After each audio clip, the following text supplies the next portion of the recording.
જય ગુરુદેવ મહારાજ શ્રી.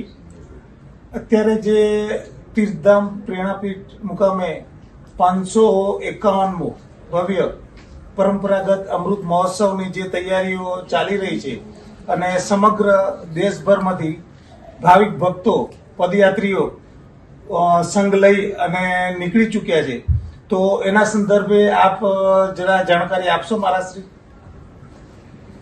આ 551મો અમૃત મહોત્સવ ત્યાંની સંઘ મેળો ઘણા વર્ષોથી આ પ્રેરણાપીઠની પરંપરા છે કે વિવિધ ક્ષેત્રોમાંથી, મહારાષ્ટ્રમાંથી, કચ્છમાંથી, રાજસ્થાનમાંથી અને અનેક વિભાગમાંથી પદયાત્રી તરીકે લોકો અહીંયા આવે છે અને જુદા જુદા વિભાગના સંઘ ચૈત્ર સુદ બીજના આગળના દિવસે અહીંયા આવી જાય છે.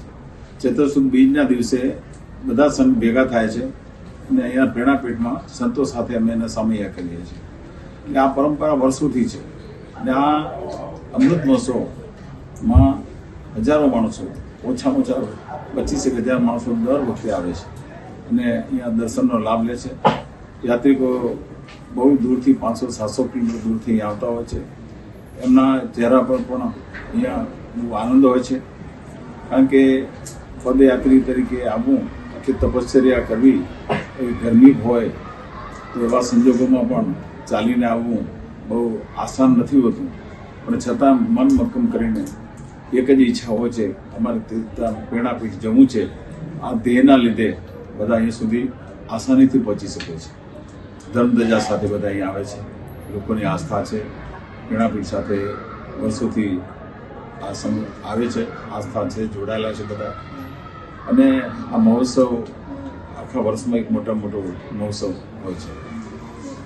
ધન્યવાદ મહારાજ શ્રી. બીજો એક પ્રશ્ન હતો કે તીર્થધામ પ્રેરણાપીઠ આ સંઘ સમગ્ર હરિભક્તો તેમજ અન્ય જ્ઞાતિના વર્ગ પણ અત્યારે તીર્થધામ મુકામે એક પર્યટક સ્થળ તરીકે, જેવું નવગ્રહ ગેમિંગ ઝોન છે, નવગ્રહ મંદિર છે, દસે અવતારનું મંદિર છે, ગુરુવરીઓનું મંદિર છે, 10મો શ્રી કલ્કી અવતારનું મંદિર છે, તો લોકમુખે બહુ જ ઘણી બધી વાતો જાણવા મળે છે કે બસ એક જોવાલાયક સ્થળ, અહીંયા દરેકને નાસ્તાની જમવાની સગવડ થઈ જાય છે, તો એક ફલક તરફ તીર્થધામ પ્રેરણાપીઠ જઈ રહ્યું છે. એના અનુસંધાનમાં આપ આગળની કાર્યવાહી કે શું કરવાનો છે વિકાસમાં, એની જાણકારી છે જ આપશો? વિકાસમાં તો આ પ્રેરણાપીઠ તીર્થધામમાં બધા મંદિરોની રચના અમે કરી છે.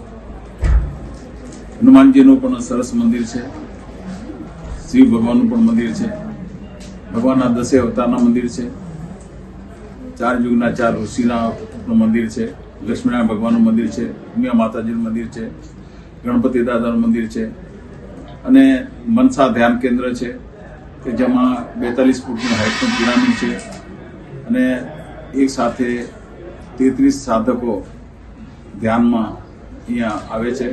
દરેકને રહેવા માટેની અલગ અલગ કુટીર છે, એમાં એસી સાથેની સુવિધા છે, કોઈ ચાર્જ લેવામાં આવતો નથી. 10 દિવસની શિબિર હોય છે, મહિનામાં 2 શિબિર રાખવામાં આવે છે અને ખૂબ જ લોકોને લાભ થાય છે. નજીકમાં જ ગૌશાળા છે, જેમાં 250 જેટલી ગીરની અને કાંકરેજી ગાયો છે, જેનું દૂધ આ પ્રેરણાપીઠના દરેક યાત્રાળુઓને મળે છે. ગુરુકુળ છે, તો એમાં પણ 1500 જેટલા વિદ્યાર્થીઓ ઇંગ્લિશ મીડિયમ અને ગુજરાતી મીડિયમમાં ભણે છે. 12મા ધોરણ સુધીનો અભ્યાસ છે. ત્યાં પણ આ ગૌશાળાનું દૂધ ત્યાં બાળકોને આપવામાં આવે છે.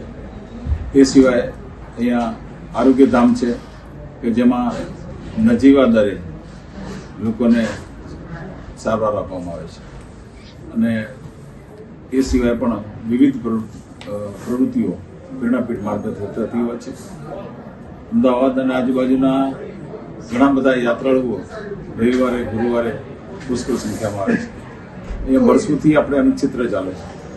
જેટલા બી યાત્રાળુઓ આવે તો સવારનો ચા નાસ્તો, બપોરનું ભોજન, સાંજનું ભોજન અને ચા મફત આપવામાં આવે છે. કોઈની પાસે ચાર્જ લેવામાં આવતો નથી. આ રીતે વિવિધ રીતે પ્રેરણાપીઠનો વિકાસ થયો છે અને પ્રેરણાપીઠ એક મોટા યાત્રાધામ તરીકે પ્રખ્યાત થઈ રહ્યું છે. ખૂબ જ સુંદર મહારાજશ્રીએ આજે તીર્થધામ વિશે જાણકારી આપી.